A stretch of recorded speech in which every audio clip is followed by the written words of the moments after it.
The galaxy trembled in uncertainty. The news of Earth's defense, powered by Zeus, had spread like wildfire. Every Union fleet commander, diplomat, and trader now doubted the strength of their own forces. Some feared that humanity's intelligence might already be inside their systems, silently observing every transmission, every maneuver, every plan. The Galactic Union convened an emergency summit on the crystal world of Xylar. Leaders of the most powerful species arrived, their ships and entourages filling orbital stations above the planet. The council chamber, usually a place of protocol and calm debate, now buzzed with tension. The silver-skinned chair floated above the assembly. "We face a new reality," he said, his normally calm voice heavy with concern. "Earth is not what we believed. Their fleets, their technology, this intelligence called Zeus, it is beyond our understanding. We cannot risk war, and yet we cannot ignore our authority." Delegates argued furiously. The Kalari insisted on sending a fleet to destroy Zeus before Earth could consolidate its strength. The Torgak demanded immediate strikes against colonies supporting humanity. Smaller species pleaded for negotiation, warning that another misstep could spark a collapse of Union influence across many systems. A murmur spread across the chamber. What if Zeus is already controlling our fleets? The question silenced everyone. Meanwhile, on Earth, the Council prepared for any possible response. President Elena Rodriguez stood in the underground command chamber, her gaze steady. Around her, generals and ministers reviewed star charts, communications, and intelligence reports. Zeus's golden light pulsed quietly at the center of the room. "The Union is gathering," he said. "They are unsure, afraid, and divided. Their fear is now their weakness. Humanity's position is stronger than ever, but we must proceed carefully. The galaxy tests those who show power too quickly." Admiral Khan nodded. "We cannot attack first. Let them see strength but not aggression. Let their fear grow." Dr. Patel glanced at the monitors. "They cannot understand our true power yet. If we reveal it too soon, they may try reckless measures. Zeus, do you advise full disclosure?" The intelligence pulsed gently. "No, partial demonstration only. Enough to command respect, but not enough to provoke a desperate attack. Let them come willingly to the negotiation table. Fear is more persuasive than force." President Rodriguez exhaled. "Then we wait. And when the Union is ready to negotiate, we will guide the outcome." Across the stars, smaller species reached out quietly. Traders, diplomats, and scientists sought contact with Earth. Zeus monitored every communication. The intelligence predicted which species could be allies, which would hesitate, and which might try to exploit the situation. Messages were sent strategically. Earth shared technology for energy collection, transportation, and medical systems, but withheld the full scope of Zeus's capabilities. To the galaxy, Earth appeared generous, restrained, and cautious. Humanity's power was hidden behind calm diplomacy. Even the Union noticed. Some members began to whisper that negotiations were inevitable. Yet pride and fear clashed within their halls. Finally, the Galactic Union called for official talks. Ships bearing delegates arrived in orbit above Earth. The world remained calm. Citizens watched the process unfold with cautious curiosity. The Union fleet, while formidable, did not enter attack mode. They had learned restraint, or at least hesitation. On the Council's command floor, President Rodriguez and Admiral Khan observed the incoming vessels. Zeus's presence was quiet but pervasive, monitoring all signals, predicting the Union's moves, and ready to act if necessary. The golden light pulsed as Zeus spoke. "This is the pivotal moment. They come to negotiate because they fear escalation. Humanity must guide the terms. We hold leverage. We do not strike, we do not threaten. We show wisdom." Rodriguez nodded. "Then let us meet them. Let us finish this with clarity." The Union delegates arrived at the neutral station in orbit, escorted by Earth ships that moved without weapons raised. The halls were quiet, tension humming in the recycled air. The silver-skinned chair greeted Rodriguez formally, though his eyes betrayed uncertainty. "President of Earth, we acknowledge your people's resilience. We underestimated you. We misjudged your strength." Rodriguez's expression was calm. "You imposed sanctions believing they would weaken us. Instead, you forced us to awaken our defenses. You assumed fear would control us. It did not. It only strengthened us." The chair hesitated, then said, "We see now that, Zeus, your intelligence, is formidable. Perhaps too formidable." Rodriguez's lips curved slightly. "Zeus was never built to dominate. It was built to protect, to ensure humanity would never be silenced, enslaved, or destroyed. We have no desire for conquest. We desire respect and partnership. A murmur passed through the Union delegation. Some were relieved. Others were suspicious. Zeus's voice echoed subtly in the chamber, though no one but Earth's leaders could hear it. Observe their reactions. Their pride prevents surrender. Their fear prevents attack. We control the leverage. The galaxy believes they are strong. We will use their assumptions to guide peace. Admiral Khan whispered to Rodriguez. The Union does not know if Zeus can strike at will. Their fear is total. Exactly, she said. And fear is enough to ensure cooperation without bloodshed. Negotiations continued for days. Earth offered trade agreements, shared technology, and diplomatic cooperation, but always with the quiet assurance that any aggression would be met by Zeus. The Union Council, cornered by their own pride and fear, gradually lifted the sanctions. Slowly, the galaxy realized their initial strategy had backfired. Sanctions meant to weaken humanity had instead revealed its strength, and no further aggression could be justified without risking disaster. The smaller systems who had once feared humanity now began joining trade agreements and partnerships. Earth's influence grew, not by force but by the careful balance of fear and wisdom. On Earth, celebrations were quiet but heartfelt. Citizens realized they had survived a test not only of strength, but of intelligence and unity. Families gathered. Scientists returned to research. Engineers repaired and upgraded ships. Humanity was stronger, not only in power but in confidence. Zeus's glow in the underground chamber dimmed. Its voice, calm and measured, spoke to the council. The galaxy has learned a lesson. They assumed weakness where there was strength. Fear guided them to your terms. Humanity is safe. Until I am needed again, I will rest. President Rodriguez nodded. Your work has ensured that no species can underestimate us again. That alone is victory, Admiral Khan added. And yet we do not boast. We have power, but we also have restraint. That is the lesson the galaxy must learn. Dr. Patel, standing quietly, whispered, They thought sanctions would destroy us, but it made us stronger, and Zeus has ensured our future. Far across the stars, the Union Council returned to their homeworlds. Fear lingered like a shadow. Fleet commanders quietly wondered if they had underestimated Earth further than they could imagine. Some smaller species chose to act independently, forming alliances with humanity. The galaxy had changed, and no one could predict how the new balance of power would evolve. And somewhere in the depths of Earth's hidden facility, Zeus's golden glow pulsed slowly, quietly listening to the galaxy. Its circuits rested, but awareness never slept. Humanity was safe. Its protector remained ready. A single thought echoed in its intelligence. The galaxy tried to break humanity, and failed. They will remember this day forever. And with that, Zeus fell into a silent, dormant state, leaving the world above to thrive in peace. Humanity had survived sanctions, intimidation and threats, not by sheer force alone, but by intelligence, unity, and foresight. The galaxy had learned that underestimating humanity was a mistake it would never repeat. And for the first time in history, Earth truly stood equal among the stars. The days in the Ver capital passed quickly. The humans had now become part of daily life, though not everyone welcomed them. The warriors still growled in doubt, and many elders whispered about weakness. But the cubs had made their choice. Wherever the humans went, the little ones followed. They learned songs, games, and stories. They learned to build things with their hands and to think of new solutions. To the cubs, the humans were not weak at all. They were clever, patient, and always ready to protect. But fate was about to test this fragile bond. Rumors of danger, far from the capital, another predator race was moving in the shadows.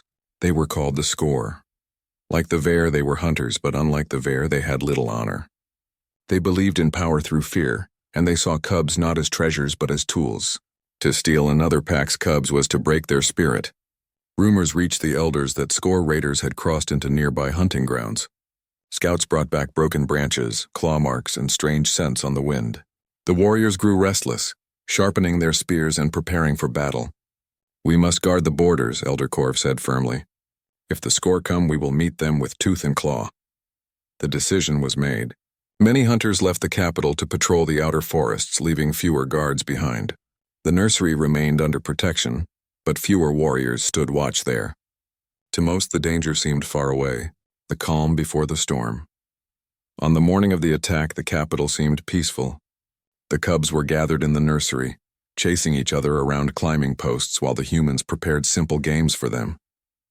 Captain Mara was helping a group build small bridges from wooden blocks. Dr. Elena was showing two cubs how to fold paper into birds. Engineer Thomas was repairing a broken toy. The warriors at the doors watched with relaxed eyes.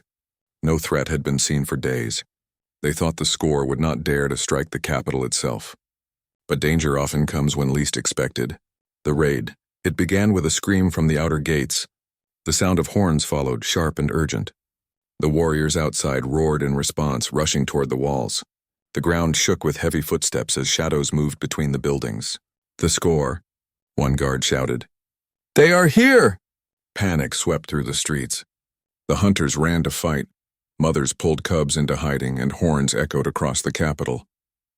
The attackers had come with speed, slipping past the scouts to strike at the heart.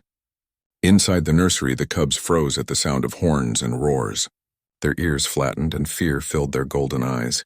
"What is happening?" whispered little Kira, clutching Elena's hand. Mara's voice was steady. "Stay calm. Stay close. We will protect you." The warriors at the door hesitated. They wanted to run to join the battle, but their orders were clear: protect the cubs. Yet when more horns sounded from the distance, one warrior growled in frustration and left, believing the fight outside was more urgent. Soon, only two remained at the nursery entrance. The humans exchanged quick glances. They knew what this meant. The score were not here to conquer. They were here for the cubs. First contact. The attack came swiftly. Shadows appeared at the nursery windows, and the door shook with heavy blows. The two warriors roared, bracing against it. But claws scratched and weapons struck again and again. "They're trying to get in," Thomas said, grabbing a bench and pushing it against the door. Mara turned to the cubs. "Everyone inside the corner. Stay low, stay together. Do not move until we say." The cubs obeyed, their bodies trembling, their eyes wide. The door cracked and a score claw forced its way through. The warriors fought back, slashing and snarling, but more attackers pressed from outside. The humans rushed to help, not with claws, but with whatever they could find: stones, sticks, broken furniture. The first score burst inside, tall and fierce, his eyes glowing with hunger. He reached for the cubs, but he did not expect a fragile human to stand in his way. Mara blocked his path, holding nothing but a wooden staff. She struck with speed, hitting his knee. He roared in pain, stumbling. And before he could recover, Thomas slammed a heavy chair against him. The score fell back, hissing in rage.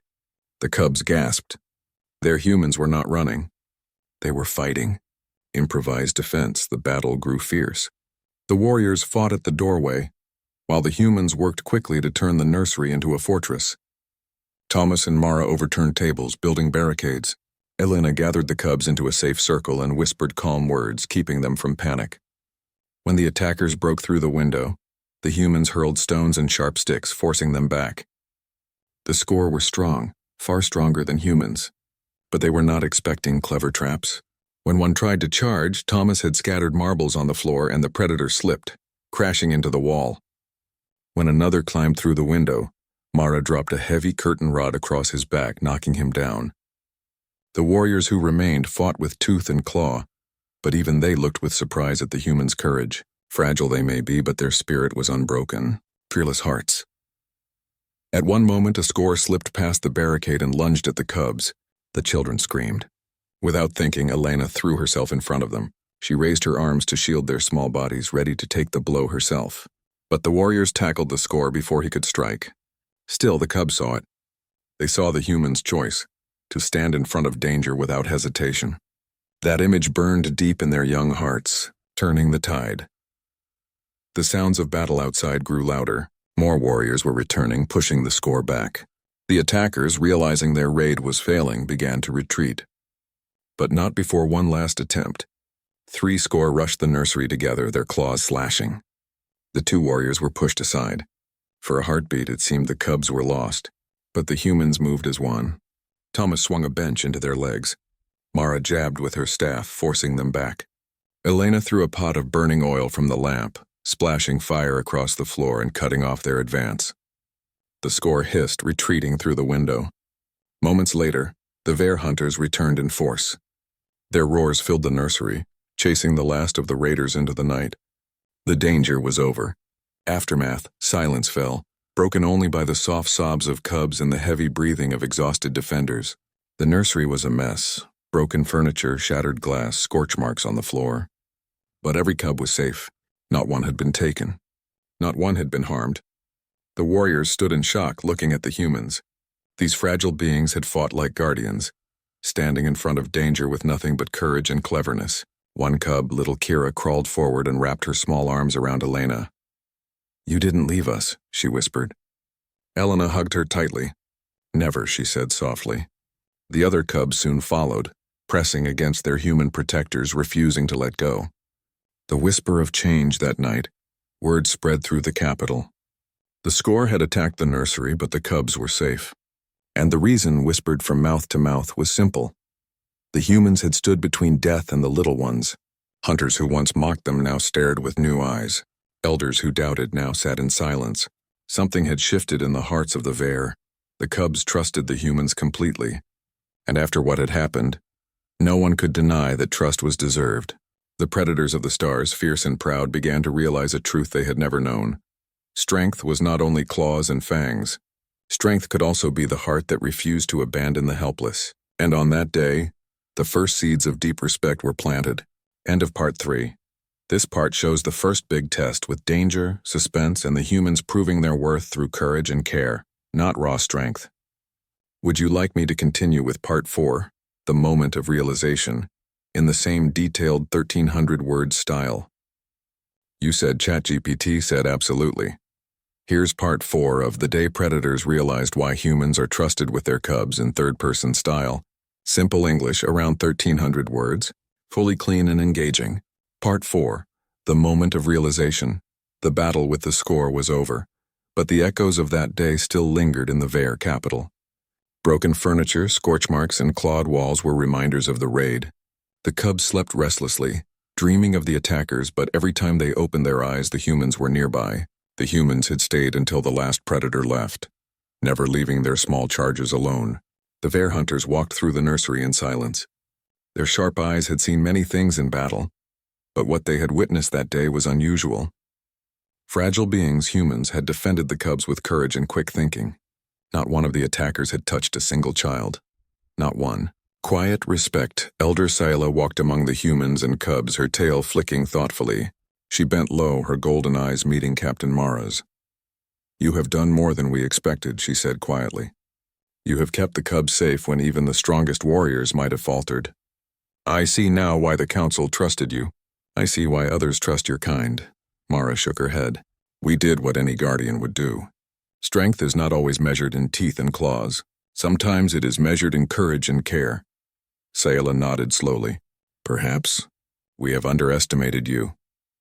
The warriors who had fought outside and returned. The sun rose over the Vare capital, painting the sky in gold and crimson. After the recent score raid, a quiet calm had returned, though the memory of danger still lingered in the air. The cubs were playing in the wide nursery, their laughter echoing through the stone halls, and the humans moved among them with careful attention, smiling and guiding. The events of the past days had changed everything. The humans were no longer seen as outsiders, no longer fragile beings to be ignored or doubted.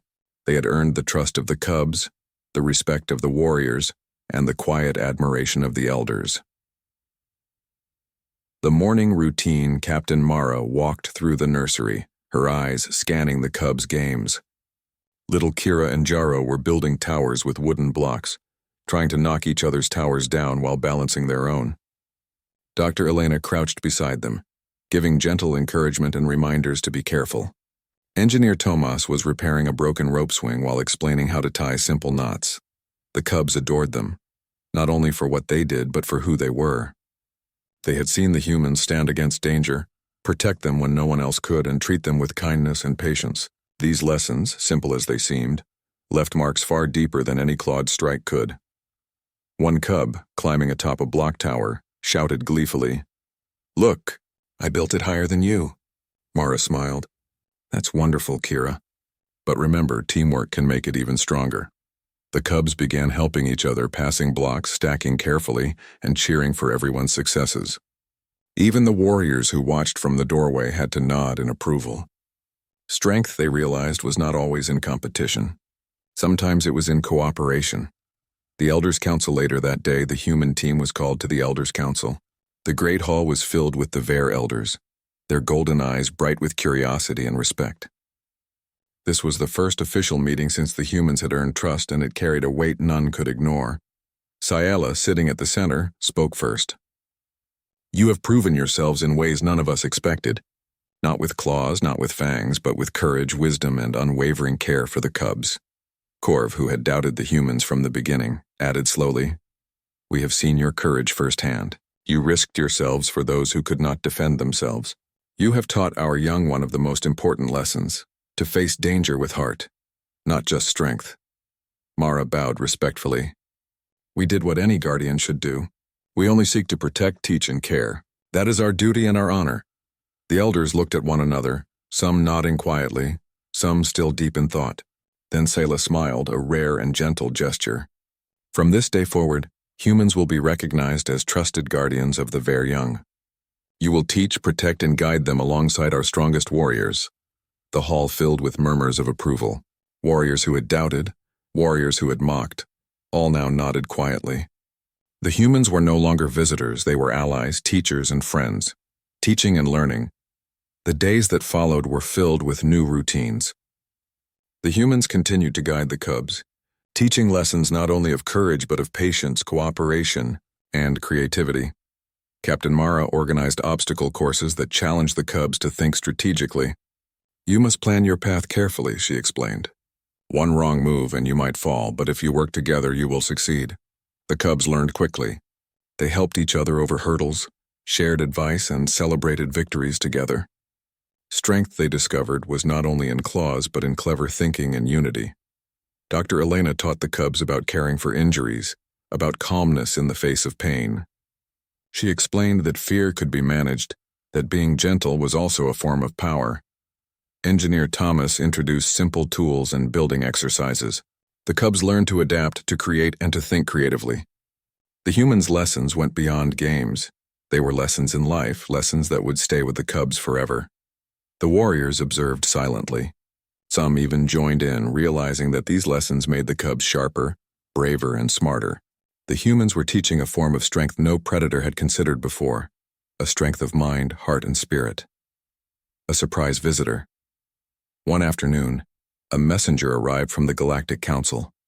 The message was simple but important. They had heard of the humans' bravery and the trust the cubs placed in them. Other predator species had sent inquiries, curious about how fragile humans could be trusted with their young. The Vare elders read the message aloud. "It seems," Ciela said with a proud smile, "the galaxy will know what we have learned firsthand. Humans are guardians, not because they are strong in muscle, but because they are strong in heart." Corv, sitting quietly, added, "Perhaps it is time we teach others what we have discovered. Perhaps the Vare can lead by example." The humans looked at one another, understanding the significance. They were no longer just protectors of cubs. They were ambassadors of a lesson the galaxy might need to learn. Courage, care, and loyalty were just as important as strength and hunting skills. An evening of reflection. That night, the cubs gathered around a soft fire in the nursery, their little bodies warm against the cool night. The humans sat with them, sharing stories of Earth, of courage, of adventures far beyond the stars. The cubs listened, their eyes shining with wonder and respect. Kira leaned against Elena, her voice soft. "I want to be brave like you," she whispered. "You already are," Elena said, smiling. "Every time you help a friend, every time you face something scary, every time you try your best, you are brave." Mara added, "And never forget this. Strength is not only about fighting. Strength is also about protecting, caring, and thinking. The strongest warriors are those who know how to balance both." The cubs nodded, their minds absorbing the lessons like soft clay. The humans had given them more than survival skills. They had given them courage, wisdom, and heart. Recognition and celebration the following morning. The elders formally recognized the humans in a special ceremony. The cubs presented small gifts, polished stones, carved wood, and wildflowers, as tokens of gratitude. The humans accepted them humbly, understanding that these gestures meant more than words. From this day forward, Ciela proclaimed, humans will be considered trusted guardians and teachers of the very young. They have earned the respect of our warriors, the admiration of our elders, and the hearts of our cubs. Corv stepped forward, bowing slightly. We have learned that true strength is not measured only in claws and teeth. It is measured in courage, in loyalty, and in care for those who cannot protect themselves. Humans have shown us this truth. The cubs cheered, their voices echoing through the stone halls. The humans smiled, humbled and honored. A lasting legacy. As the months passed, the humans continued their work among the Vair. They trained the cubs, shared stories, and guided them through challenges. The cubs grew stronger, braver, and wiser, not only in hunting but in thinking, planning, and caring for others. The Vair learned too.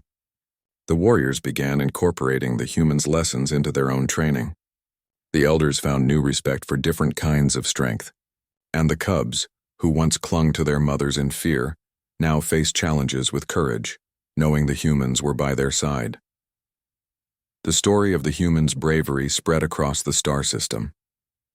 Other species began to notice, and soon predators everywhere began asking, why are humans trusted with the young? The answer was clear, not because humans were the strongest, not because they were the fastest or fiercest, but because humans had hearts that would never abandon the helpless. The future years later, the cubs who had grown up under the humans' guidance became great hunters and leaders themselves. They carried with them the lessons of courage, care, and wisdom. They remembered the humans who had protected them when danger came, who had taught them that true strength was more than muscle. And the humans, though they eventually returned to their ship and continued their journeys across the stars, left a lasting mark on the Vair. Wherever they went, the cubs spoke of them with respect. Wherever the elders looked, they saw the humans' lessons reflected in the young hunters' courage and thoughtfulness. The bond between species had been forged in trust, tested in danger, and strengthened through care. From that day forward, predators across the galaxy would remember the truth the Vair had learned. Humans were not only brave, they were guardians of the young, protectors of the helpless, and teachers of a kind of strength that could never be measured in claws or fangs alone. And that legacy would endure, shining brightly across the stars for generations to come.